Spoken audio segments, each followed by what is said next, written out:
Miaraba tompoko lahy, miaraba tompoko vavy. Ato anatin'ny FIA 424 na ny foarabe iraisam-pirenena ho amin'ny fambolena sy ny fiompiana ary ny jono isika amin'izao fotoana izao.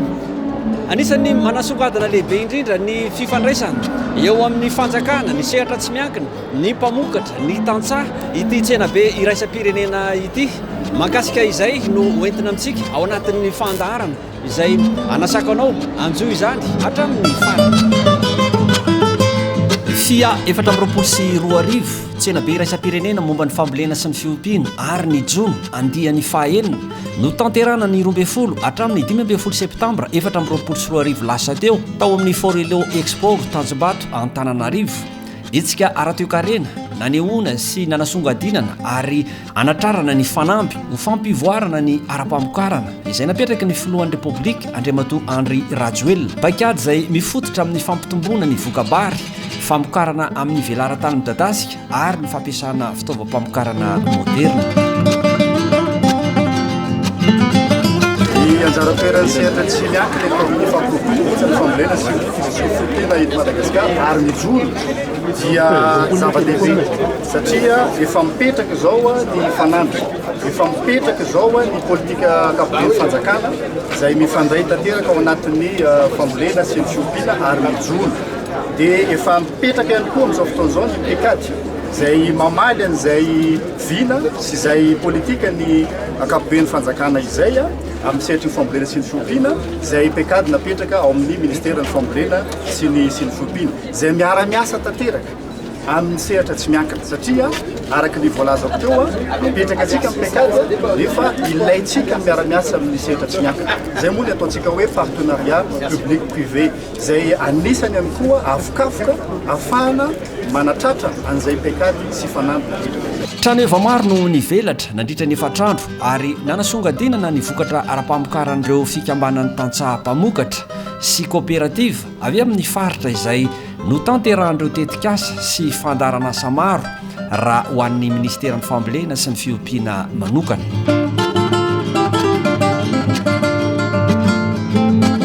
Teo ihany koa ny orinasa mivarotra ireo milina vaventy natokana ho amin'ny fambolena, ny orinasa mpamokatra sakafom-biby, ireo mpampindram-bola vaventy sy madinika. Misy karazany roa tantely vokarinay ato melaka, dia misy tantely mokonazy, dia misy tantely mangrove.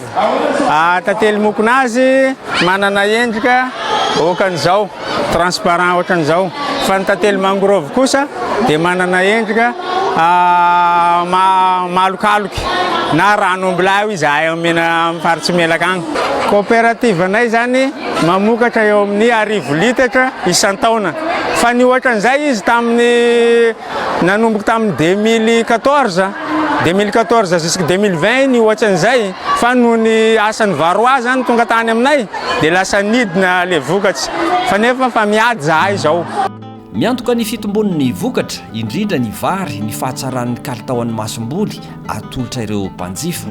Maro ireo mpisehatra amin'ny famokarana masom-boly nampiranty izany.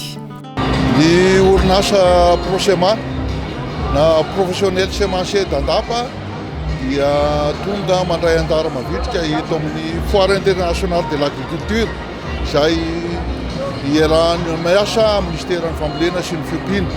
Tonga eto izay mitondra manolotra ary mivarotra ireo vokatry ny orinasa izay tsinona tsy akory fa masom-boly no atarainy.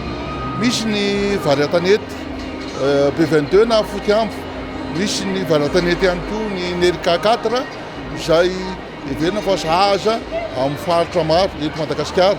Ty latadantano izany ny vary anaty rano, ny X 265 na mailaka izay efa voasedra ary sahaza amin'ny faritra rehetra, ny toetany rehetra eto Madagasikara. Itandany ihany koa dia misy ny kataka Irat 200 izay atolotra amin'izao tena be izao mba ho jifain'ireo mpamokatra sy ireo everina mety piaminantoka mila an'izany ihany koa.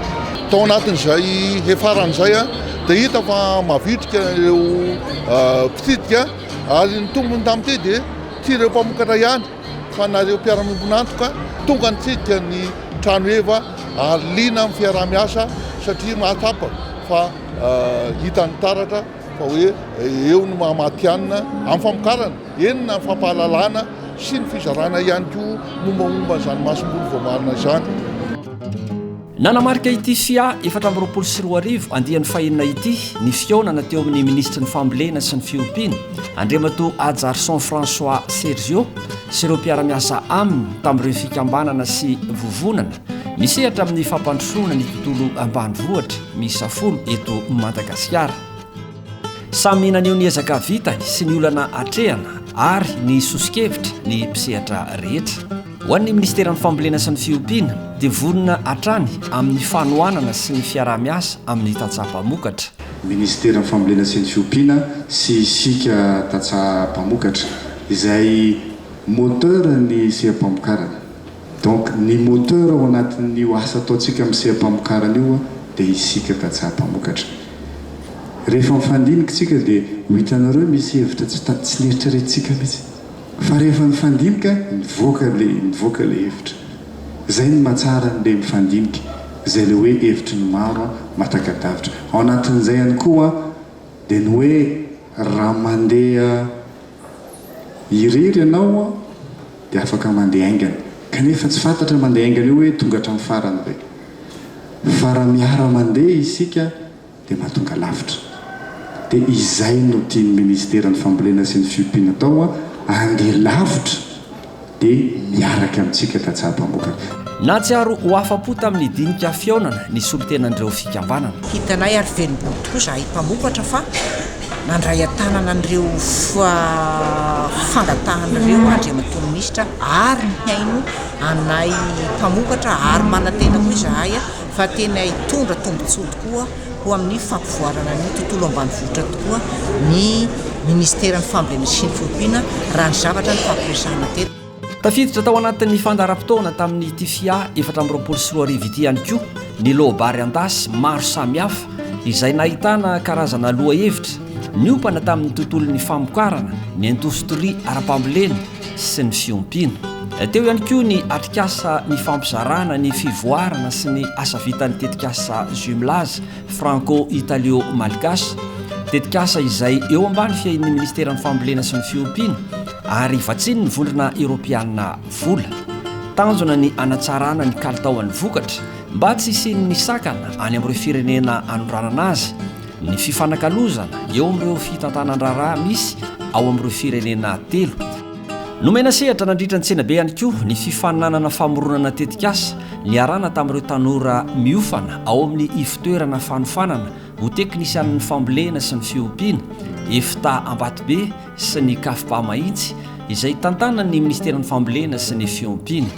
Nisy ireo tanora mendrika izay notolorana fanomezana. Tetikasa no nampratiko androany dia mahakasika ny volomangahazo no hatsaraina teknika mokobatra amélioré satria no hatsaraina amin'ny alalan'ny fampiasana basket compost sy ny fampiasana ny hormone naturelle, hormone de croissance naturelle. Raha eo amin'ny vokatra ny fambolena mangahazo no hatsaraina dia mahavelom-bolo tokoa satria avo folo eny satria dia 50 rak'indrindra isa-potitra ny vokatra mangahazo iray hatrany amin'ny 100 kilao isa-potitra. Noho izany raha manana fototra 20 isa-potitra ianao anatin'ny taninao dia mahatratratra any amin'ny 2 tonnes no azonao mandritry ny heritonda. Ny vidiny indray raha tonga antsika hoe izay 20 fototra izay monja fotsiny no amiditsika 500 kilao mangahazo dia mitetina 5 hetsy. Raha 20 fototra no mampiakatra 2 tonnes dia 5 hetsy no azony tatsaha iray. Noho izany raha manana tany 1 hektara izy zany dia amin'ny vola amina tapitrisana 220 tapitrisa no mety chiffre d'affaires mihodina ao anatin'ny famokarana. Manana tetikasa famokarana zezika kankana ny fanatanterana anazy moa dia kasainao tanterana amin'ny alalan'ny fanangonana ny fako organika izay 20 taona isa-taona eo tanterana any amin'ny commune Amboamalaza Amiray ny renivola ilaina mitetina 20 tapitrisa ariary izay kasainao ho tafaveanao anatin'ny rotaona sy tapany ihany. Ny tombom-barotra kosa dia kajiana mihoatra ny 3 tapitrisa isan-taona. Tsy latsa-danja tao anatin'ny hetsika fia 424 ihany koa ny toerana manokana na ny ona ny fomba fandrahoana sakafo izay nahasarika ireo mpitsidika ka nanentanana ny olona hiditra amin'ny fampiasana ireo sakafo maro loko mba hisorohana ny tsy fanjarian-tsakafo. Naseho tamin'ny endrika fifaninanana sy fampisehoana ny fomba fandrahoana sakafo be otrikaina ary nofaranana tamin'ny fanandramana ireo sakafo voaomana izany. Ho an'ny sehatry ny fiompiana dia nanana ny anjara toerany lehibe ihany koa ny fanodinana ireo vokatra azo avy amin'ny ronono ataon'ireo tanora mpandraraha malagasy. Efa manomboka miroborobo zany raha ny zava-nisy tetỳ amin'ny fia 424. I ferme de Laniera dia natsangana tamin'ny taona 2012 miompiompo vavy be ronono zahay dia ny ronono fikarinay no avadika io lasa yaourt. No izany indrindra zany dia yaourt sy dobera no produit ahafantarana anay. Nanintona ireo mpanjifa tokoa ny zavatra vitan'ny orinasa malagasy. Le voankazo no tena tiako aloha. Le fruit zany tena mety tsara, tena heno tsara le fruit. Dia na koa nandramako teo ohatrany nanandrana be dia be fa tsara heno be daholo zany izay ao anatiny. Izay hoe fruit ty dia kafe ty fa tsara ny vokatra malagasy, tsara ny vita malagasy. Tena manentana zany hinana ny vita malagasy efa tsara. Arak'izany fahombiazana ny fia 424 iny ary antenaina anao lanja miakatra hatrany ny amin'ny taona ho avy.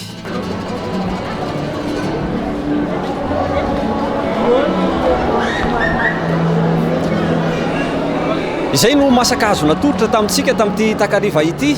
Inona sy antenaina tompoko lasy tompoko vavy fa nazahoantsika lesona maro samihafa nafahana ny fanerasera ateo amin'ny mpanjifa sy ny mpamokatra indrindra ny tantsaha malagasy ity fia 424 ity.